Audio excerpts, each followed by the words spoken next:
Bonjour à tous, je suis Anne-Catherine Dumortier, docteur en pharmacie et naturopathe, responsable du département sciences d'Energetica Natura pour la France. Energetica Natura est une entreprise de compléments alimentaires spécialisée en santé intégrative et fonctionnelle. Chez Energetica Natura, nous sommes en permanence à la recherche de nouveaux outils et supports de formation. C'est pourquoi je suis vraiment ravie de lancer cette série de podcasts, les Capsules Pro Energetica Natura. Ces capsules pro seront pour vous de formidables rendez-vous de formation en médecine fonctionnelle et santé intégrative. Nous y aborderons des thématiques que vous rencontrez chaque jour dans vos cabinets et pour lesquelles des thérapeutes experts partageront leurs connaissances et leur expérience pratique. Cela vous permettra d'acquérir de nouvelles clés de compréhension et d'enrichir votre pratique. Retrouvez-nous régulièrement pour ces rendez-vous destinés aux professionnels de santé. Pour ces podcasts, nous aurons l'honneur de recevoir des experts. Les thèmes abordés seront traités sous des angles très pratiques, illustrés d'études scientifiques récentes, et cela vous permettra d'enrichir vos connaissances, de développer votre pratique et de mieux accompagner vos patients, que vous soyez expert ou débutant. Alors bienvenue dans nos podcasts et laissez-vous inspirer. Bonjour Sandra, je suis ravie de te retrouver pour ce deuxième podcast. Sur le premier podcast, tu nous avais parlé de l'intérêt du butyrate et sur ce deuxième, tu as choisi de nous parler du biofilm intestinal et en particulier de l'intérêt du biofilm pour optimiser l'équilibre du microbiote intestinal. Est-ce que tu peux nous en parler un petit peu s'il te plaît ? Effectivement, bonjour à tous. Merci Anne-Catherine pour ce sujet que nous allons aborder qui est très intéressant mais pas assez traité. Donc les caractéristiques du biofilm intestinal sont intéressantes dans le but d'optimiser l'équilibre du microbiote intestinal. Nous allons plonger dans les recherches récentes et apprendre à mieux appréhender cet écosystème particulier. Avant d'aller dans les détails plus précis, est-ce que tu peux juste nous rappeler ce qu'est le biofilm intestinal ? Oui, c'est en vérité une communauté multicellulaire de micro-organismes, bénéfiques ou pathogènes, qui adhèrent à une surface. Et tout ça est enveloppé dans une matrice extracellulaire produite par les cellules elles-mêmes. Donc la matrice est composée de polysaccharides, de protéines et d'ADN extracellulaire. Et tout ça crée un environnement protecteur et favorable pour les micro-organismes. À savoir qu'environ 65% de toutes les infections microbiennes humaines entraînent la formation de biofilms. Quelles sont précisément les caractéristiques du biofilm intestinal ? Eh bien, le biofilm du microbiote intestinal est une structure complexe qui est installée à la surface de la muqueuse intestinale. Bien que les bactéries soient les principaux composants des biofilms intestinaux, les virus, en particulier les bactériophages et les archées, jouent également des rôles importants. Les bactériophages, ce sont des virus qui infectent les bactéries et qui peuvent moduler les populations bactériennes au sein même des biofilms, tandis que les archées peuvent former leur propre biofilm ou coexister avec les bactéries dans des structures multi-espèces complexes. Concernant les champignons aussi, qui sont présents dans le microbiote intestinal, une étude explique que toutes les espèces de candidats présentent des différences en termes de formation de biofilm, des différences de structure et de modification morphologique de la matrice extracellulaire. Les biofilms sont donc des structures très complexes. Est-ce que tu peux nous expliquer les différentes étapes de leur formation ? Oui, le biofilm, effectivement, se forme en différentes étapes. La première, c'est l'adhésion initiale. Les bactéries se fixent aux cellules épithéliales de l'intestin. Et cette adhésion est facilitée par les protéines de surface des bactéries et par les récepteurs cellulaires de l'épithélium intestinal. Les protéines de surface des bactéries peuvent être soit des protéines d'auto-agrégation, qui facilitent l'agrégation des bactéries entre elles et à la surface épithéliale intestinale, mais aussi ça peut être des adhésines et des protéines de la surface bactérienne qui se lient aux récepteurs sur les cellules hôtes. De l'autre côté, justement, les cellules épithéliales de l'intestin présentent différents récepteurs auxquels les protéines de surface des bactéries peuvent se lier. On a des récepteurs de mannose, par exemple pour la lésion pour Escherichia coli, les Toll-like récepteurs que certains connaissent, qui sont impliqués dans la reconnaissance des motifs moléculaires microbiens et qui peuvent jouer un rôle dans l'attachement bactérien. On a des récepteurs intégrines et il y a aussi les mucines, qui sont des glycoprotéines abondantes dans la couche de mucus et qui fournissent aussi des sites d'attachement pour de nombreuses bactéries. Rappelons que, comme dans tout processus de signalisation cellulaire, il est vraiment capital d'avoir des membranes cellulaires fluides avec un index oméga 3 optimal, entre autres, et que cela permet une bonne fonctionnalisation des récepteurs cellulaires. Mais si on revient à la formation du biofilm, après la première étape de l'adhésion qu'on vient de détailler, il y a celle de la formation du biofilm, celle de la production de la matrice extracellulaire. Les bactéries commencent en fait à produire des substances extracellulaires, donc les polysaccharides, les protéines, l'ADN, et tout ça forme la matrice du biofilm et qui permet une meilleure adhésion et protection des bactéries. Ensuite, la troisième étape du développement du biofilm, qui est celle de la maturation. La communauté bactérienne croît et se diversifie et elle forme des couches complexes. Les bactéries adhèrent non seulement à la muqueuse intestinale, mais elles adhèrent aussi entre elles.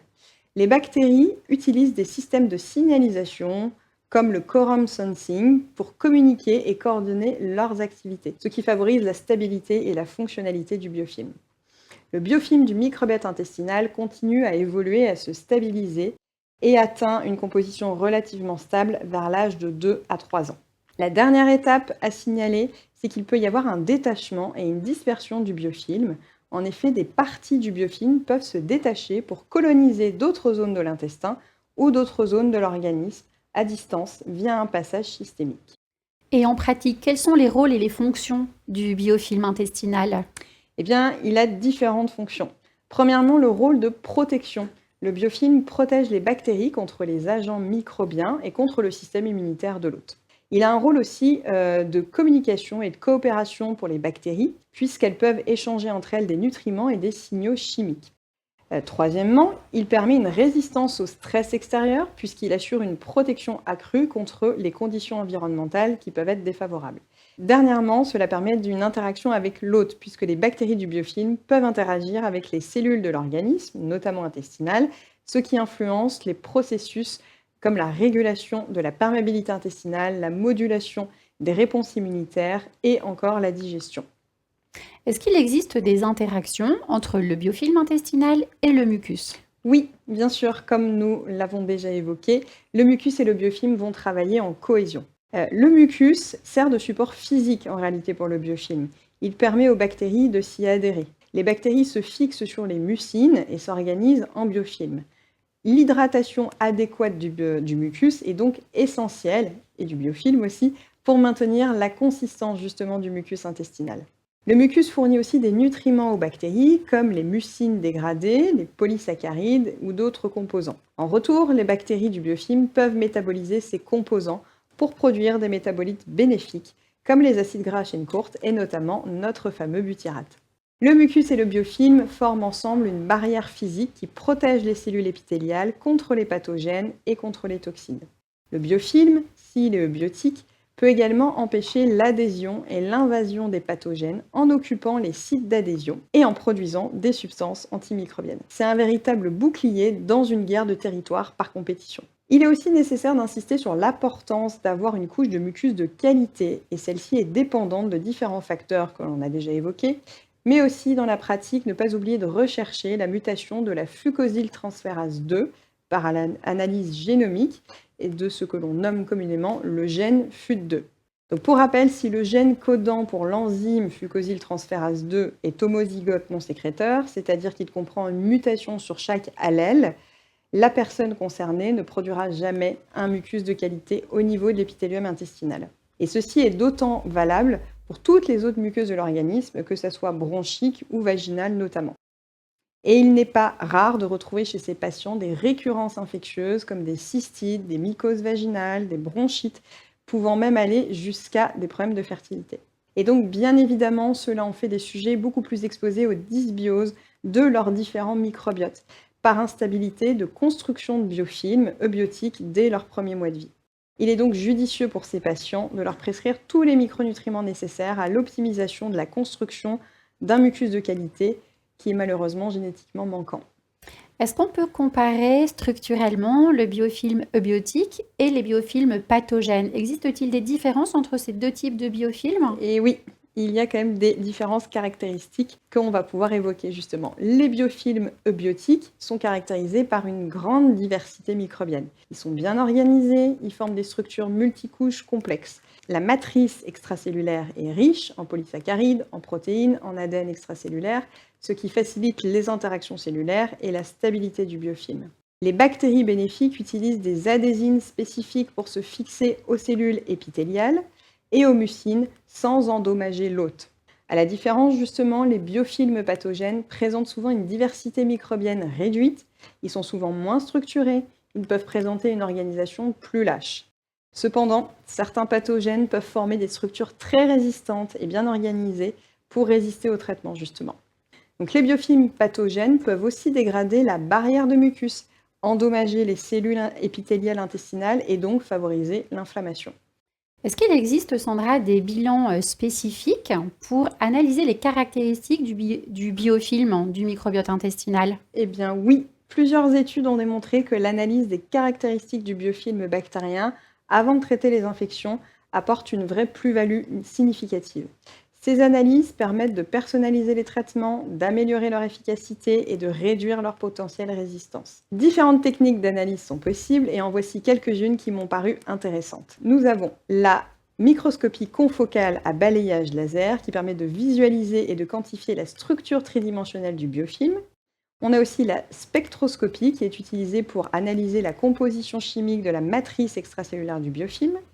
Et il existe le séquençage de l'ADN bactérien qui est aussi possible et qui permet d'identifier les espèces bactériennes présentes dans le biofilm et de mettre en évidence des gènes de résistance aux antibiotiques, par exemple.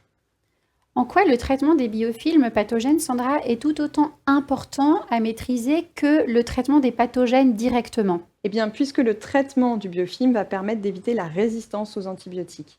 La matrice extracellulaire des biofilms agit comme une véritable barrière physique qui limite la pénétration des antibiotiques. Cela permet aux bactéries encapsulées de survivre, même en présence de concentrations élevées d'antibiotiques. Les bactéries dans le biofilm peuvent aussi entrer dans un état de dormance ou de croissance ralentie, ce qui les rend moins sensibles aux antibiotiques du coup.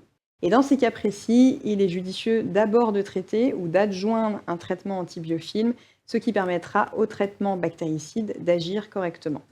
Ensuite, ce biofilm permet aussi une protection contre le système immunitaire de l'hôte. Et c'est pourquoi il est intéressant de traiter ce biofilm pour pouvoir traiter de manière optimale le microbiote pathogène.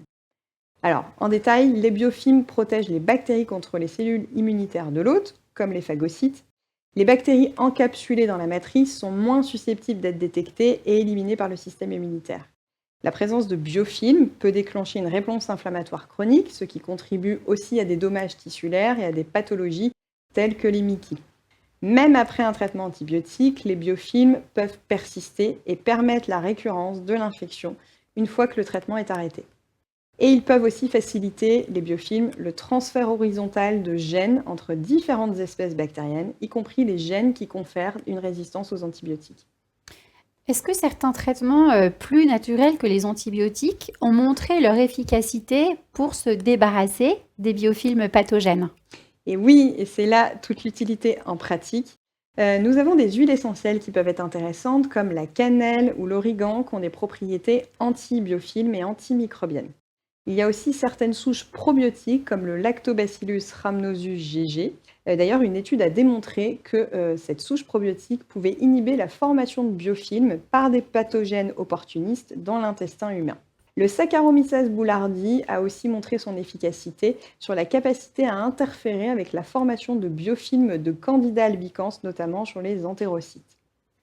Les acides gras à chaîne courte, notamment le butyrate, qui va être efficace, qui va être produit donc par la fermentation des fibres alimentaires notamment, il va inhiber la formation des biofilms, notamment par le Streptococcus mutant, et il augmente la sensibilité des biofilms à la chlorhexidine. Certains polyphénols également, comme l'extrait de thé vert, va inhiber la formation de biofilms par le Pseudomonas aeruginosa et améliore aussi l'efficacité des antibiotiques. Et enfin, certaines enzymes naturelles, comme la sérapeptase, la bromélaïne, qui vont dégrader les protéines de la matrice du biofilm pathogène, ce qui va faciliter son élimination. Donc, de manière plus générale, les enzymes protéolytiques vont avoir une action bénéfique comme traitement du biofilm, et il est plutôt recommandé de prendre ces enzymes pour cette indication en dehors des repas, afin qu'elles ne soient pas déjà utilisées pour la digestion des aliments. Et d'ailleurs, des études ont montré que la bromélaïne, qui est une enzyme extraite de l'ananas, perturbe les biofilms de Pseudomonas aeruginosa et améliore l'action des antibiotiques. La sérapeptase, quant à elle, a montré dans certaines études son efficacité contre des biofilms de Staphylococcus aureus et de Pseudomonas aeruginosa aussi. Et un actif naturel, le miel de Manuka, a montré son efficacité en inhibant la formation de biofilms de Clostridium difficile. En conclusion, Sandra, est-ce que tu pourrais en quelques mots nous résumer toute l'importance du biofilm intestinal? Eh bien oui, en résumé, le biofilm du microbiote intestinal, c'est une structure dynamique, complexe, qui joue un rôle crucial dans la santé intestinale et aussi dans la santé systémique de l'hôte. Donc comprendre cette structure et son fonctionnement est vraiment essentiel pour développer des stratégies de traitement et de prévention adaptées. Et comme j'aime bien le rappeler, prendre soin de notre microbiote intestinal, c'est cultiver un écosystème intérieur vibrant qui soutient notre bien-être global. Car un intestin en bonne santé, c'est la clé d'un corps et d'un esprit équilibré. Merci infiniment Sandra pour ce podcast, c'était passionnant. Le sujet du biofilm, c'est quelque chose de très complexe qui est assez peu abordé, donc je suis certaine que nos thérapeutes ont appris beaucoup d'informations déterminantes pour leur pratique, qui va beaucoup les aider au quotidien.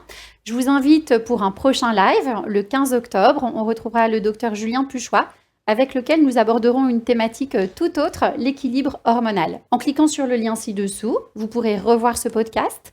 Vous pourrez aussi accéder à la totalité de notre offre de formation dans notre espace académie. Enfin, vous pourrez découvrir nos solutions thérapeutiques et produits en lien avec le thème abordé par Sandra Charot. À bientôt, merci beaucoup. Merci.